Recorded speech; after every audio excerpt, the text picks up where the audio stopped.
இந்தியாவுக்கும் ஸ்ரீலங்காவுக்கும் இடையே நடந்த முதல் டெஸ்ட்ல ஃபர்ஸ்ட் இன்னிங்ஸ்ல இந்தியா 178 ரன்கள் முன்னிலை பெற்றிருக்கிறாங்க. 3 நாள் முடிவடைஞ்சிருக்கு, இன்னும் 2 நாள் பாக்கி இருக்கு.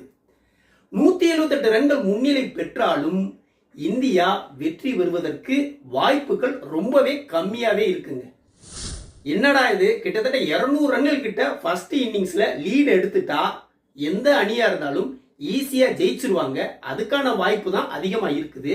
நீ என்ன இந்தியா ஜெயிக்கிறதுக்கு கஷ்டம்னு சொல்றியே அப்படின்னு கேட்டா, இங்கதான் முக்கியமான ஃபேக்டர் மழைங்க.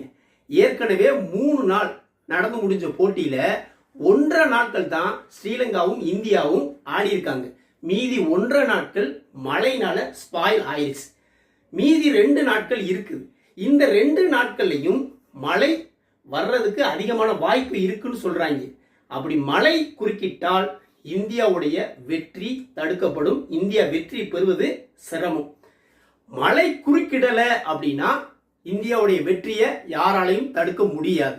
சரி, மழை பெஞ்சாலும் இந்தியா ஜெயிக்கணும், அதற்கான வாய்ப்பு எப்படி இருக்கு அப்படின்னு கேட்டா, இந்தியா ரொம்ப குயிக்கா 40 ஓவர்கள் மட்டும் ஆடி ஒரு நாள் போட்டி மாதிரி 200ல இருந்து 250 ரன்களை குயிக்கா அடிச்சு ஸ்ரீலங்கா கையில கொடுக்கணும். ஏற்கனவே 180 ரன்கள் லீடிங்.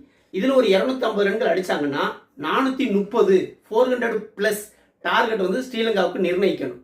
ஸ்ரீலங்கா கையில கொடுத்து எந்த அளவுக்கு சீக்கிரமா சுருட்ட முடியுமோ அந்த அளவுக்கு சீக்கிரமா சுருட்டணும். ஏன்னா எந்த நேரத்துல மழை வந்தாலும் அது வந்து கேமை அஃபெக்ட் பண்ணும். இந்தியா அந்த துரித நடவடிக்கை எடுத்தாங்க அப்படின்னா மழை அப்பப்போ குறுக்கிட்டாலும் ஈஸியா ஸ்ரீலங்காவை வீழ்த்தி இந்தியா ஜெயிக்க முடியும்.